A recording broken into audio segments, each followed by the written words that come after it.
નમસ્કાર વિદ્યાર્થી મિત્રો, ફરીથી સંસ્કૃત સંવાદ ચેનલની અંદર એક નવા ટોપિક સાથે આપણે મળ્યા છીએ. ત્યારે આજે આપણે કાવ્ય 7 સુભાષિત કુસુમાનીનો અભ્યાસ કરવાનો છે. સુભાષિત કુસુમાની, સુભાષિત રૂપી પુષ્પો.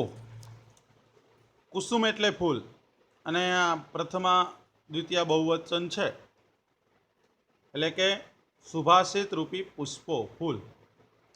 સંસ્કૃતમાં સરસ મજાનું સુભાષિત માટે એક વાક્ય આપ્યું છે, એમાં આપેલું છે, જે તમારે અર્થ વિસ્તાર માટે ખૂબ મહત્વનું રહેશે. અંડરલાઇન કરી લેજો ટેક્સ્ટબુકમાં. સૃષ્ટુભાષિતમ સુભાષિતમ, એટલે કે જે સારી રીતે કહેવામાં આવેલું હોય તેને સુભાષિત કહેવાય. અને પૃથ્વ્યામ ત્રીણી રત્નાની જલમ અન્નમ સુભાષિતમ, પૃથ્વી પર 3 રત્ન છે, જલ, અન્ન અને સુભાષિત. જેમ માણસને પાણી વગર ચાલે નહીં, અન્ન વગર ચાલે નહીં, એમ સુભાષિત વગર પણ ચાલે નહીં. સુભાષિત પણ અનિવાર્ય છે. આવા સુંદર મજાના સુભાષિતો છે એ આ ચેપ્ટરની અંદર રજૂ કરવામાં આવ્યા છે. આપણા ચારિત્ર્ય ઘડતર માટે સુભાષિત છે એક સહાયક બની જાય છે. આવા સુભાષિતો ટૂંકામાં જાજુ, એટલે કે ગાગરમાં સાગર ભરી દે. ગાગર હોય એમાં સાગર ભરવાનું કામ આ સુભાષિતો કરે છે. અહીંયા આપણે કુલ 7 સુભાષિતોનો અભ્યાસ કરવાનો છે, જેમાં આપણે ખાસ કરીને તમે અર્થ વિસ્તાર માટે આ કાવ્ય ખૂબ ઉપયોગી છે. પરીક્ષા માટે બોર્ડની અંદર વાત કરીએ તો આમાંથી તમારે અર્થ વિસ્તાર મોસ્ટ આઈએમપી છે. આ સિવાય શ્લોકોનું ભાષાંતર પણ પૂછાઈ શકે, ગુજરાતી પ્રશ્નોત્તરી છે, સંસ્કૃત પ્રશ્નોત્તરી છે, અને એક શ્લોક તમારે કંઠસ્થ કરવાનો છે. આટલું પરીક્ષા માટે આ કાવ્યની ઉપયોગિતા છે. હવે આપણે ક્રમશઃ એક એક શ્લોક છે એનો અભ્યાસ છે એ કરતા જઈએ. તો અહીંયા પહેલો શ્લોક છે, સદભી તું લીલયા પ્રોક્ત્યમ શિલા લિખિતમ અક્ષરમ. સદભી, અહીંયા સદભી, પેલા આપણે એનું ભાષાંતર સમજીએ. સદભી તું લીલયા, સદભી સંધિ છૂટી પાડો, સદ ભીહી, સદભીહી પ્લસ તું, એટલે કે સજ્જનો દ્વારા. સદભી એટલે સજ્જનો દ્વારા. લીલયા એટલે રમત વડે. પ્રોક્તમ એટલે કહેવાયેલું. શિલા લિખિતમ અક્ષરમ, શિલા, શિલા એટલે પથ્થર, યાદ રાખજો. રસ્વ હોય તો પથ્થર અને દીર્ઘ હોય તો ચારિત્ર્ય, હમણાં આવશે. એટલે કે સજ્જનો દ્વારા તો રમત વડે કહેવાયેલું. પથ્થર પર, શિલા એટલે પથ્થર, લિખિતમ અક્ષરમ, અક્ષર એટલે કે પથ્થર પર લખાયેલા અક્ષર બરોબર છે. અસદભી તું શપથે ન આપી, અસદભી, અસદભી એટલે દુર્જનો દ્વારા. શપથે ન, શપથ એટલે સોગંદ, શપથે ન આપી, સોગંદ વડે પણ. જલે લિખિતમ અક્ષરમ, પાણીમાં લખાયેલા અક્ષર બરોબર છે. દુર્જનો દ્વારા સોગંદ વડે કહેવાયેલું પણ પાણીમાં લખાયેલા અક્ષર બરોબર છે. તો આ શ્લોક છે એ અર્થ વિસ્તારમાં પૂછાય તો પેલા આપણને અનુવાદ આવડવો જરૂરી છે. અનુવાદમાં કઈ રીતે લખવાનું સમજી લ્યો. પેલા અનુવાદ કે સજ્જનો દ્વારા રમત વડે કહેવાયેલું પથ્થર પર લખાયેલા અક્ષર બરોબર છે. દુર્જનો દ્વારા સોગંદ વડે કહેવાયેલું પણ પાણીમાં લખાયેલ અક્ષર બરોબર છે. એટલે તમારે જ્યારે અર્થ વિસ્તાર લખવાનું થાય ત્યારે શ્લોક લખ્યા પછી અનુવાદ લખવાનો. અનુવાદ લખાઈ જાય પછી પ્રસ્તાવના બાંધશું કે સૃષ્ટુ ભાષિતમ સુભાષિતમ, પ્રસ્તાવનામાં આપેલું છે. પૃથવ્યામ ત્રીણી રત્નાની જલમન્નમ સુભાષિતમ, એટલે કે સૃષ્ટુ ભાષિતમ સુભાષિતમ, એટલે કે સારી રીતે કહેવામાં આવે, સુભાષિત કહેવામાં આવ્યા છે. અને પૃથવ્યામ ત્રીણી રત્નાની જલમન્નમ સુભાષિતમ, પૃથ્વી પરના 3 રત્ન છે, જલ, અન્ન અને સુભાષિત. એમાંનો એક સુભાષિત અહીંયા પ્રસ્તુત છે, જેમાં સજ્જન અને દુર્જનના વચનોનો તફાવત વર્ણવેલો છે. કે સજ્જનો છે એ રમત વડે કે તો પણ એક પથ્થર પર લખાયેલા કોતરાયેલા અક્ષર બરોબર છે, એ પોતાના વચનથી અડગ હોય છે. પછી ગમે એવી તકલીફ એની પર આવે, મુશ્કેલી આવે, પણ એ વચનથી અડગ હોય છે. જેમ કે રાજા દશરથ રાજા છે, દશરથ રાજાએ પોતાની પત્ની કૈકેયીને જે વરદાન આપેલું, અને કૈકેયીએ એ વરદાન છે એ જ્યારે રામને ગાદી સોંપવાની હતી ત્યારે માંગ્યું. બરોબર છે. અને છતાં દશરથ રાજા એ વરદાને માંગ્યું હતું કે રામને વનવાસને ભરતને ગાદી, અને ત્યારે દશરથ રાજા એ વચન આપ્યું. અને એવી રીતના બીજી બાબત દુર્જનોની છે. દુર્જનો છે એ પોતાના વચનથી અડગ હોતા નથી. સોગંદ ખાઈને કીધું હોય છતાં પણ એ પોતાનું વચન પાલન કરતા નથી. એનું વચન છે પાણીમાં લખાયેલા અક્ષર બરોબર. પાણીમાં તો પહેલાં કંઈ લખાય જ નહીં, છતાં પણ લખવાનો પ્રયત્ન કરો તો ક્ષણભંગુર હોય છે, ક્ષણ પણ રહેતું નથી. એટલે પોતાના વચનથી અડગ રહેતા નથી. એટલે સજ્જનોનું વચન છે પથ્થર બરોબર લખાયેલા અક્ષર બરોબર, કે પથ્થરમાં લખાયેલું હોય કોઈ દી જાય નહીં. એમ અહીંયા દુર્જન અને સજ્જનોના વચનોનો તફાવત વર્ણવવામાં આવ્યો છે. બરાબર. તો બોધ આપણે હંમેશા માટે સજ્જનોના વચનોને અનુસરવું જોઈએ. એના વચનની જેમ આપણે અડગ રહેવું જોઈએ. ત્યાર પછીનો બીજો શ્લોક સમજીએ. બીજો શ્લોક છે બરોબર, સમજીએ કે સેવિતવ્યો મહાવૃક્ષો ફલ છાયા સમન્વિત યદિ દેવાત ફલમ નાસ્તિ છાયા કેન નિવાર્યતે. બીજા શ્લોકનો અનુવાદ આપણે જોઈએ. પહેલા તો કે સેવિતવ્ય એટલે સેવન કરવું જોઈએ. મહાવૃક્ષ એટલે કે મહાન એવા વૃક્ષને કેવા, તો કે ફલ છાયા સમન્વિત, ફળ અને છાયાથી યુક્ત, ફળ અને છાયાથી યુક્ત એવા મહાન વૃક્ષને સેવવા જોઈએ. યદિ દેવાત, યદિ એટલે જો, અને દેવ, અહીંયા દેવ એટલે ભાગ્ય. દેવ અને દેવ બે શબ્દ છે, બે લીટા માથે છે, એટલે ભાગ્ય બની જશે. જો ભાગ્યવશ ફલમ નાસ્તિ, ફળ ન હોય તો છાયા કેન નિવાર્યતે, તો છાયો કોના દ્વારા અટકાવી શકાય. ફરીથી આખો શ્લોક ભાષાંતર સમજી લઈએ કે ફળ અને છાયાથી યુક્ત મહાન વૃક્ષને સેવવા જોઈએ. જો ભાગ્યવશ ફળ ન હોય તો છાયો કોના દ્વારા અટકાવી શકાય. તો આ શ્લોકની અંદર શું વાત કરી છે કે ગુણવાન પુરુષોનો આશરો લેવો જોઈએ. અહીંયા વૃક્ષનું ઉદાહરણ આપ્યું છે. શું કીધું છે કે આપણે કેવા વૃક્ષની પસંદગી કરવી, કે જેમાં ફળે મળે, જેમાં છાંયો મળે.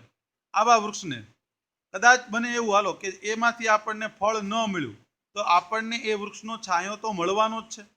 એમ આપણે એવા વ્યક્તિનો સોબત કરવી જોઈએ, સાથ લેવો જોઈએ, સંગાથ લેવો જોઈએ કે જેમાં સર્વગુણ સંપન્ન હોય, કે જેના આપણે કંઈક ને કંઈક ગુણ પ્રાપ્ત થતા રહે. બરાબર છે. તો જેમ કે આપણે વૃક્ષની વાત કરીએ તો આંબાનું ઉદાહરણ લઈએ કે આંબામાંથી આપણને એના ફળ પણ ખાવા મળે, એનો છાંયો પણ મળે, એના પાંદડાનું તોરણ પણ થાય, એના આ ફળના જે ગોઠલા છે એનો મુખવાસ પણ થાય, એનું લાકડું પણ આપને ઉપયોગી આવે. એની સામે તમે બાવળની વાત કરો તો બાવળ છે, બાવળ આપણને કોઈ પણ રીતે ઉપયોગ આવતો નથી આપણને એનો છાંયો મળતો, નથી આપણને એના ફળ મળતા, અને કાંટા વાગે છે એ તો અલગ છે. તો આપણે કેવા વૃક્ષની પસંદગી કરવી જોઈએ, કેવા વ્યક્તિની સોબત કરવી જોઈએ, એ બોધ આપણને આ શ્લોકમાંથી મળે છે. ખાસ કરીને આ શ્લોક તમારે અર્થ વિસ્તાર માટે મોસ્ટ આઈએમપી છે, તો આટલી બાબત તમારે અર્થ વિસ્તારમાં વર્ણવવાની. પણ અર્થ વિસ્તાર આપ લખો ત્યારે પ્રસ્તાવનામાં પરિચયનો પહેલો પેરેગ્રાફ ખાસ લખી નાખો. બરાબર છે. એ પ્રસ્તાવના બાંધવી જરૂરી છે. ત્યાર પછી જોઈએ ત્રીજો શ્લોક છે. ત્રીજો શ્લોકની વાત કરીએ તો સરસ મજાનો શ્લોક છે કે આરોપ્યતે શિલાશૈલે યત્નેન મહતા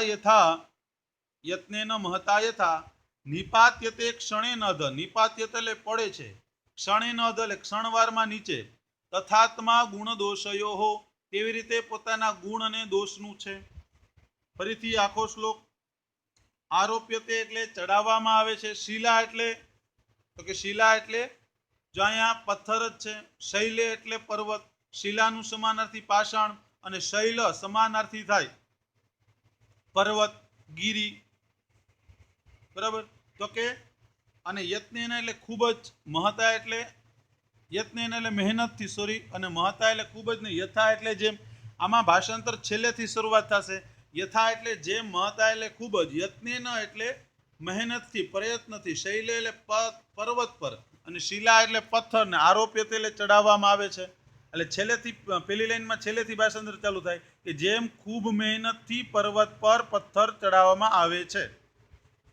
બીજી લાઈન નિપાત્યતે ક્ષણેન અધ. નિપાત્યતે એટલે પડે છે, ક્ષણેન એટલે ક્ષણવારમાં જ, અધ એટલે નીચે, ક્ષણવારમાં જ નીચે પડે છે. તથાત્મા ગુણ દોષયો, અને તેવી રીતે પોતાના ગુણ અને દોષનું છે. તથાત્મા એટલે તેવી રીતે ગુણ અને દોષ, પોતાના ગુણ અને દોષનું છે. તથા એટલે તેવી રીતે, આત્મા એટલે પોતાના ગુણ અને દોષનું છે. તો આખા શ્લોકનું ભાષાંતર કે જેમ ખૂબ મહેનતથી પર્વત પર પથ્થર ચડાવવામાં આવે છે, ક્ષણવારમાં જ તે નીચે પડે છે, તેવી રીતે પોતાના ગુણ અને દોષનું છે. તો આ શ્લોકની અંદર બહુ સરસ મજાની વાત કરી છે. પ્રસ્તાવના આપણે પેલો પેરેગ્રાફ સારાંશનો લખી નાખશું, પછી લખશું કે પ્રસ્તુત સુભાષિતમાં સુભાષિતકાર માણસના ગુણ અને દોષની વાત કરતા વર્ણવે છે કે જેમ ખૂબ મહેનતથી પર્વત પર આપણે પથ્થર ચડાવવામાં આવે છે, કેટલી તકલીફ પડે. તો વિચાર કરો, પર્વત પર પથ્થર ચડાવવા માટે કેટલી મુસીબત પડે, ખૂબ મુસીબત પડે. અને મહા મુસીબતે તમે પર્વત પર પથ્થરને ચડાવ્યો, પણ એ જ પર્વત ઉપરથી તમારે પથ્થરને નીચે નાખવો હોય તો એક ક્ષણ કાફી થઈ પડે, એક ક્ષણમાં જ નીચે પડે છે. એવી રીતના આપણા જીવનમાં ગુણ અને દોષનું છે. ગુણ પ્રાપ્તિ કરવા માટે ખૂબ મહેનત કરવી પડે છે, નામના મેળવવા માટે ખૂબ મહેનત કરવી પડે છે. પણ અવગુણ તો આપોઆપ આવી જાય છે. એમાં આપણે છે એ મહેનત કરવી પડતી નથી. બરોબર. બિલ્ડિંગ છે એ બાંધવા માટે ઘણા બધો સમય વયો જાય. 7 માળનું બિલ્ડિંગ બાંધવું હોય તો ઘણો બધો સમય વયો જાય, પણ એ 7 માળનું બિલ્ડિંગ પાડવું હોય તો 7 કલાક પણ કાફી થઈ પડે છે. એટલે માણસના જીવનની અંદર ખાસ ગુણ અને દોષમાં એ આ શ્લોકનું વર્ણન કર્યું છે. એટલે બોધ છે કે આપણને ગુણ મેળવવા માટે ખૂબ જ તકલીફ પડે છે અને દોષ આપણને આપોઆપ આવી જાય છે. ત્યાર પછી વાત કરીએ શ્લોક નંબર 4 નો અનુવાદ જોઈએ. ક્ષણે રુષ્ટ ક્ષણે તુષ્ટ, રુષ્ટ તુષ્ટ ક્ષણે ક્ષણે, ક્ષણે રુષ્ટ ક્ષણે તુષ્ટ, રુષ્ટ તુષ્ટ ક્ષણે ક્ષણે, અવ્યવસ્થિત ચિત્તસ્ય પ્રસાદોપી ભયંકર. જોઈએ ફરીથી ભાષાંતર કે ક્ષણમાં ગુસ્સે, ક્ષણમાં રાજી. જ્યાં રુષ્ટ અને તુષ્ટ બે વિરુદ્ધાર્થી છે. કે ક્ષણમાં ગુસ્સે, ક્ષણમાં રાજી, રુષ્ટ તુષ્ટ ક્ષણે ક્ષણે, ક્ષણ ક્ષણમાં ગુસ્સે અને ક્ષણ ક્ષણમાં રાજી. બરાબર. રુષ્ટ એટલે ગુસ્સે થવું, તુષ્ટ એટલે સંતોષ પામવું, બે વિરોધાર્થી છે. રુષ્ટ તુષ્ટ ક્ષણે ક્ષણે, ક્ષણ ક્ષણમાં ગુસ્સે અને રાજી થનાર. અવ્યવસ્થિત ચિત્તસ્ય, અવ્યવસ્થિત એટલે કે જેનું વ્યવસ્થિત નથી ચિત્ત, ચિત્ત એટલે મન. પ્રસાદ અપી ભયંકર, સંધિ છૂટી પાડો, પ્રસાદ પ્લસ અપી ભયંકર, એનો કૃપા પણ ભયંકર હોય છે. આખા શ્લોકનું ભાષાંતર જોઈએ કે ક્ષણમાં ગુસ્સે, ક્ષણમાં રાજી, ક્ષણ ક્ષણમાં ગુસ્સે રાજી થનાર અવ્યવસ્થિત ચિત્તવાળાની કૃપા પણ ભયંકર હોય છે. તો અહીંયા આ સુભાષિતની અંદર સુભાષિતકાર શું વાત કરે છે તો કે જેનું મન વ્યવસ્થિત નથી એવા દુર્જન વ્યક્તિની વાત કરી છે. દુષ્ટ વ્યક્તિ છે કેવા હોય છે તો એક ક્ષણમાં રાજી થઈ જાય. આપણે એમ લાગે કે આ તો ખૂબ પ્રસન્ન છે, પણ બીજી ક્ષણે ખીજાઈ જતો હોય છે. બરાબર. તો આપણે ઘણી વાર એમ થાય કે આ તો તે ગુસ્સામાં છે અને બોલાવ્યા જેવો નથી, તો આપણી સામે હસવા લાગે. આ દુર્જન વ્યક્તિની માનસિકતા છે. બરાબર. અને આની કૃપા પણ કેવી હોય છે? ભયંકર હોય છે. આની કદાચ આપણી ઉપર કૃપા થાય એટલે આપણી ઉપર પ્રસન્ન થાય તો પણ આપણા માટે એ નકામું છે. બરાબર છે. એટલે કીધું છે, ગુજરાતીમાં એક પંક્તિ છે કે દુર્જનની કૃપા કરતા ભલો સજ્જનનો ત્રાસ. દુર્જન વ્યક્તિ આપણને કૃપા કરે, આપણી ઉપર પ્રસન્ન થાય, એના કરતા સજ્જન વ્યક્તિનો ત્રાસ સારો. તો અહીંયા આ શ્લોકની અંદર દુર્જનની કૃપા વિશે વાત કરી છે. ત્યાર પછીનો શ્લોક ખાસ મોસ્ટ આઈએમપી છે, અર્થ વિસ્તાર માટે પણ. બરાબર, સમજી લેજો. બરાબર.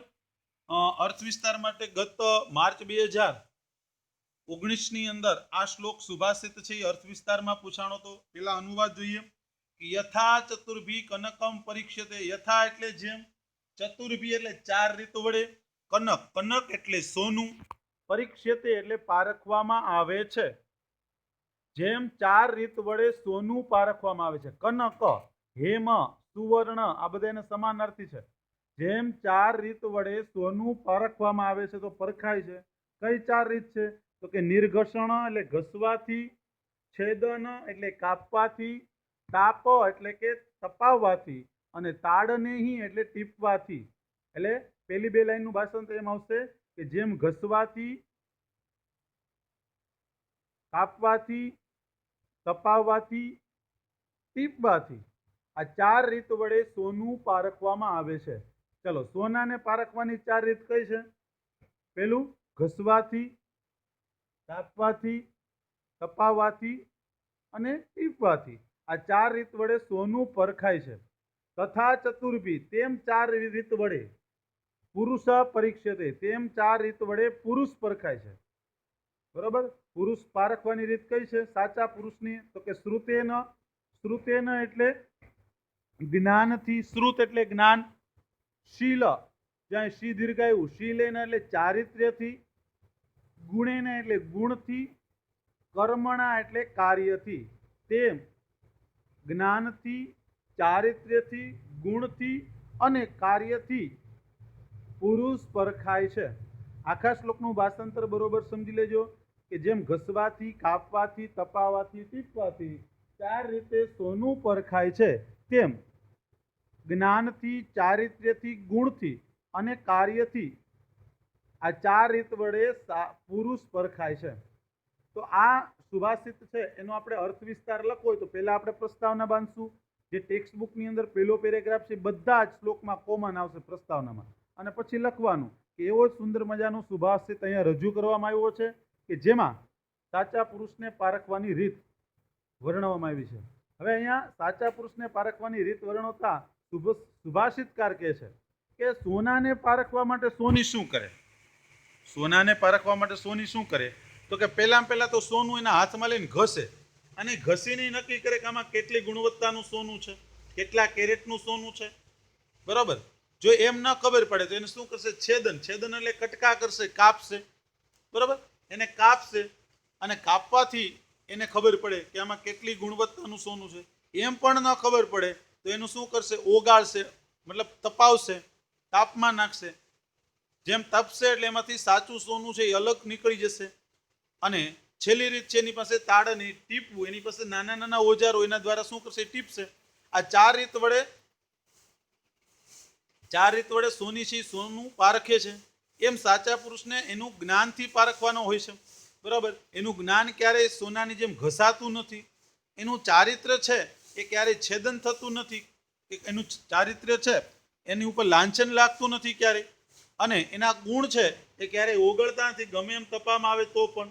અને એનું કર્મ એના કાર્યથી ક્યારેય અટકતો નથી, ડગતો નથી. તો સોનીના ઉદાહરણના માધ્યમથી, સોનાના માધ્યમથી સાચા પુરુષને પારખવાની વાત સુભાષિતકાર પ્રસ્તુત શ્લોકમાં કરે છે. આપણને આ શ્લોકમાંથી બોધ મળે છે કે હંમેશા માટે સાચા પુરુષની અંદર જે ગુણ છે એ આપણે ગુણ અપનાવવા જોઈએ. ત્યાર પછીનો શ્લોક છે તમે કંઠસ્થ કર્યો છે, પાકો કર્યો છે.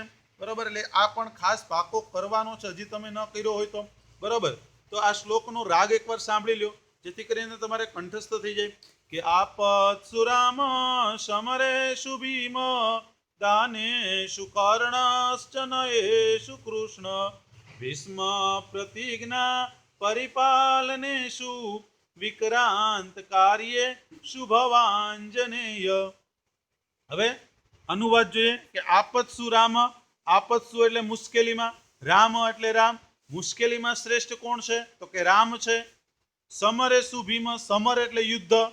સમાનાર્થી યાદ રાખજો. સમરનું સમાનાર્થી યુદ્ધ એટલે કે યુદ્ધમાં ભીમ. દાનેષુ કર્ણ એટલે કે દાનમાં કોણ? તો કે કર્ણ. ચ સંધિ છે. દાનમાં કર્ણ છે. નયેષુ કૃષ્ણ. નય એટલે નીતિ. નીતિમાં કૃષ્ણ છે. નયસુ કૃષ્ણ, નીતિમાં કૃષ્ણ. ભીષ્મ પ્રતિજ્ઞા. ભીષ્મ પ્રતિજ્ઞા પરિપાલનેષુ. પ્રતિજ્ઞા પાલનમાં શ્રેષ્ઠ હોય તો ભીષ્મ છે. અને વિક્રાંત કાર્યેષુ. વિક્રાંત એટલે પરાક્રમના કાર્યોમાં. ભવ આંજનેય. ભવ એટલે થા અને આંજનેય. આંજનેયનો અર્થ થાય છે હનુમાન. યાદ રાખજો. પરાક્રમના આંજનેય. આંજનેય સંધિ છૂટી પાડો એટલે આંજનેય એટલે હનુમાન. એટલે કે પરાક્રમના કાર્યોમાં અંજની પુત્ર હનુમાન બન. તો અહીંયા આપણને કયા વ્યક્તિમાં મહાન ગુણ છે એ આપણને આવે અપનાવીએ એ વાત કરી છે કે મુશ્કેલીમાં શ્રેષ્ઠ હોય તો રામ. શા માટે? તો કે પિતાની આજ્ઞાથી એમણે 14 વર્ષ સુધી વનવાસ ભોગવો, મુશ્કેલીનો સામનો કર્યો અને હંમેશા માટે એમણે રાક્ષસોનો સંહાર કર્યો અને પિતાની આજ્ઞા ખાતર એ વનમાં જતા રહ્યા, એટલે મુશ્કેલીમાં શ્રેષ્ઠ રામ ગણ્યા છે.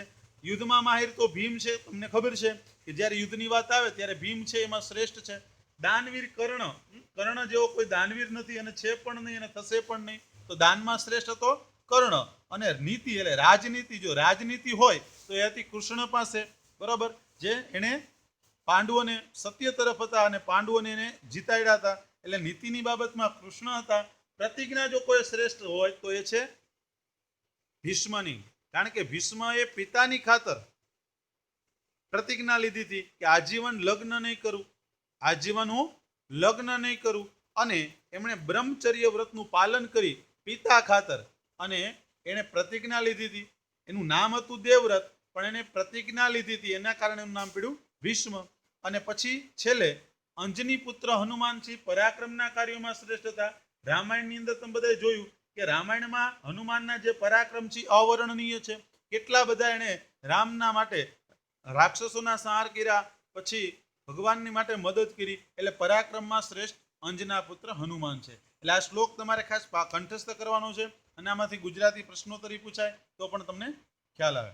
પછી છેલ્લો શ્લોક બહુ સરસ મજાનો બોધદાયક છે, એ સમજીએ કે ત્રણ પ્રકારના લોકો છે એની વાત કરી છે, બરાબર. પહેલા આપણે સમજી લઈએ કે પ્રારભ્યતે ન ખલુ વિઘ્ન ભયેન નીચે. પ્રારભ્યતે એટલે આરંભ કરતા નથી, ન ખલુ એટલે નહીં, ખલુ એટલે ખરેખર, વિઘ્ન ભયેન નીચે, વિઘ્નના ભયથી નીચે. નીચે એટલે હલકા વિચારવાળા લોકો, બરાબર. હલકા વિચારવાળા લોકો વિઘ્નના ભયથી કાર્યનો આરંભ કરતા નથી. વિઘ્નના ભયથી હલકા વિચારવાળા લોકો કાર્યનો આરંભ કરતા નથી. પ્રારભ્યતે ન ખલુ વિઘ્ન ભયેન નીચે. વિઘ્નના ભયથી હલકા વિચારવાળા લોકો કાર્યનો આરંભ કરતા નથી. પહેલો. બીજું, પ્રારભ્ય વિઘ્ન વિહિતા વિરમંતી મધ્યા. કાર્યનો આરંભ થતા વિરમંતી મધ્યા, એટલે કે કાર્યનો આરંભ કરે અને મધ્યમ પ્રકારના લોકો અટકી જાય છે. વિઘ્ન વિહિતા, વિઘ્ન આવતા, આરંભેલા કાર્યમાં વિઘ્ન આવતા. મધ્યાહ વિરમંતી, મધ્ય પ્રકારના લોકો અટકી જાય છે. પછી ત્રીજી લાઈન, વિઘ્ને પુનઃ પુનરપી. વિઘ્નનો વારંવાર સામનો કરીને, પ્રતિહન્યમાના, સામનો કરીને, પ્રારભ્ય ચ ઉત્તમ જના. પ્રારભ્ય એટલે આરંભેલું કાર્ય, ચ ઉત્તમ જના, ચ એટલે અને ઉત્તમ જના એટલે ઉત્તમ લોકો, ન પરિત્યજંતી, છોડતા નથી. તો આખો શ્લોકનું ભાષાંતર કે ખરેખર વિઘ્નના ડરથી હલકા વિચારવાળા લોકો કાર્યનો આરંભ કરતા નથી. બીજી લાઈન, આરંભેલા કાર્યમાં વિઘ્ન આવતા મધ્ય વિચારવાળા લોકો અટકી જાય છે. ત્રીજી લાઈન, વિઘ્નનો વારંવાર સામનો કરીને, ત્રીજી ચોથી બે લાઈનનું ભાષાંતર, વિઘ્નનો વારંવાર સામનો કરીને પણ ઉત્તમ વિચારવાળા લોકો આરંભેલું કાર્ય છોડતા નથી. તો આમાં ત્રણ પ્રકારના લોકો છે. નિમ્ન કક્ષા એટલે હલકા વિચારવાળા, મધ્ય વિચારવાળા અને ઉત્તમ વિચારવાળા. હવે હલકા વિચારવાળા લોકો છે એ કોઈ પણ કાર્યની શરૂઆત જ નથી કરતા. કેમ? તો કે એને વિઘ્નનો ડર લાગે કે મારાથી આ ન થાય, હું ન કરી શકું, મારાથી આ થાય જ નહીં, બરોબર. એનો વિચાર જ નિમ્ન છે, એટલે આગળ વધી શકતા નથી અને કાર્યની શરૂઆત જ કરતા નથી. મધ્ય પ્રકારના વિચારવાળા લોકો હજી થોડાક સારા, કાર્યની શરૂઆત કરે, ભાગ લઈ લે, સ્પર્ધામાં ભાગ લે. પહેલા તો હલકા વિચારવાળા સ્પર્ધામાં જ ભાગ ન લે, નહીં મારાથી નો જ થાય, બરાબર. જ્યારે મધ્ય વિચારવાળા લોકો છે એ થોડાક સારા, એ વિચારે કે નહીં મારાથી થઈ જશે, બરાબર, અને સ્પર્ધામાં ભાગ લે. પણ જેવો જ વિઘ્ન આવે એટલે શું થાય છે? એ કાર્ય છોડી દેશે. એટલે મધ્ય પ્રકારના વિચારવાળા લોકો આરંભેલું કાર્ય જ્ઞાન છોડી દેશે. પણ વિઘ્નનો વારંવાર સામનો કરીને ઉત્તમ વિચારવાળા લોકો છે એ કાર્યને છોડતા નથી અને એમાં સફળતાને પ્રાપ્ત કરે છે. તો આ શ્લોકની અંદર ખાસ કરીને ઉત્તમ વિચારવાળા લોકોની વાત સુભાષિતકારે આપણને દર્શાવી છે. તો આ સાતે સાત સુભાષિતો, સુભાષિત કુસુમાનીના સુંદર મજાના 7 સુભાષિતોનો આપણે અભ્યાસ કર્યો. હવે ખાસ કરીને તમે બધા શબ્દાર્થ છે એ શબ્દાર્થ તમે વાંચશો તો તમને ભાષાંતર સરળ પડશે, બરાબર છે. પછી કૃદંત છે એ પણ આમાંથી વાંચવા. વિશેષ બાબત એ છે કે આ બધી વિશેષ બાબત પણ વાંચજો એટલે ભાષાંતરમાં વાંધો ના આવે. સંધિ છૂટી પાડવી, બરાબર, સંધિ છે એ તૈયાર કરશો એટલે જેમ જેમ તમને ભાષાંતર છે એ સંધિ છૂટી પાડશો એટલે આવડી જશે. હવે એમસીક્યુ છે સંસ્કૃત પ્રશ્નોત્તરીમાં કામ આવ્યા છે કે સદભીતુ લીલિયા પ્રોક્તમ કેવું, એટલે કે સજ્જનો દ્વારા વચન કેવું છે, તો કે અચલમ, એટલે એમાં જવાબ આવશે એ. બીજામાં આવશે મહતાયત્ન શિલા કુત્ર આરોપ્યતે, તો કે શૈલે. ત્રીજામાં અવ્યવસ્થિત ચિત્તસ્ય પ્રસાદ કીદૃશ, તો કે ભયંકર. પુરુષ કેન પરીક્ષતે, તો કે શિલેન. પાંચમામાં દાનેશુ કર્ણ ભવ, દાનમાં કર્ણ બન. વિક્રાંત કાર્યેશુ ભવ આંજનેય, આંજનેય એટલે હનુમાન, યાદ રાખજો. વિક્રાંત કાર્યેશુ આંજનેય ભવ. કે કાર્ય ન પ્રારભ્યતે, કાર્ય કોણ શરૂઆત કરતું નથી, તો કે નીચે હિ એટલે નીચ લોકો. કે કાર્ય પ્રારંભ્ય ન પરિત્યજંતી, કાર્યનો આરંભ કરીને કોણ છોડતું નથી, તો કે ઉત્તમ જના. સંસ્કૃત પ્રશ્નોત્તરી ખાસ કરી જોજો કે પ્રોક્તે જલે લિખિતમ અક્ષરમ, કે પ્રોક્તમ જલે લિખિતમ અક્ષરમ, તો કે અસદ્ભિ પ્રોક્તમ જલે લિખિતમ અક્ષરમ. શિલા કથમ શૈલે આરોપ્યતે, શિલા મહતાયત્નેન શૈલે આરોપ્યતે. ગુણેન કહ પરીક્ષતે, ગુણેન પુરુષ પરીક્ષતે. કાર્ય પ્રારભ્ય કેત પરિત્યજંતી, ખાસ જો સંસ્કૃત પ્રશ્ન, કાર્યનો આરંભ કરીને કોણ છોડી દેશે, તો કે કાર્ય પ્રારભ્ય મધ્યજના પરિત્યજંતી, મધ્ય વિચારવાળા લોકો.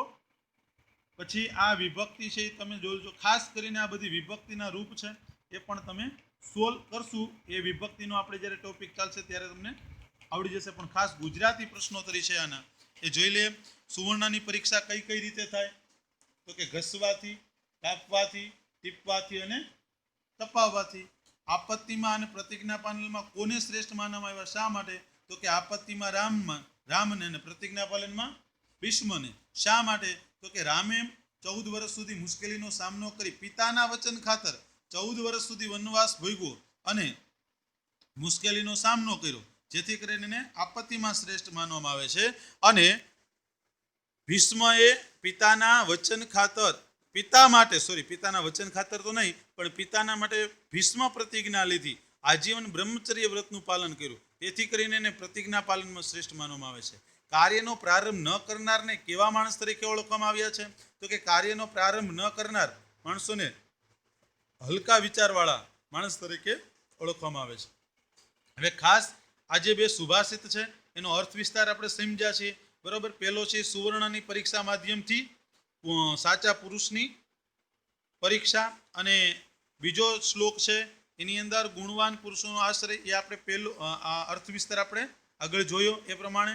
અને આ શ્લોક છે તમારે કંઠસ્થ કરવાનો છે. તો વિદ્યાર્થી મિત્રો, આવી રીતે તમે આ સંસ્કૃત સંવાદના માધ્યમથી, સંસ્કૃત સંવાદ ચેનલના માધ્યમથી તમે 7મા ચેપ્ટરનો સુંદર રીતે અભ્યાસ કર્યો હશે અને તમને આ કાવ્ય સમજાઈ ગયું હશે.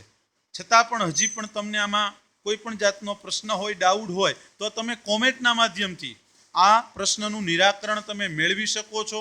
અને આ ચેનલ હજી પણ જો તમે સબસ્ક્રાઇબ ન કરી હોય તો તમે સબસ્ક્રાઇબ કરી લો, જેથી કરીને જ્યારે યુટ્યુબની આ ચેનલના માધ્યમથી સંસ્કૃત સંવાદમાં ચેનલમાં કોઈ પણ વિડીયો છે એ અપલોડ કરવામાં આવે તો તમને તરત જ મળી જાય. તો તમે સુંદર રીતે આ અભ્યાસ કર્યો. ફરીથી આ ચેનલ લાઈક કરજો, સબસ્ક્રાઇબ કરજો, શેર કરજો. અસ્તુ. જયતુ સંસ્કૃતમ, જયતુ સંસ્કૃતમ. શુભમ ભવતુ.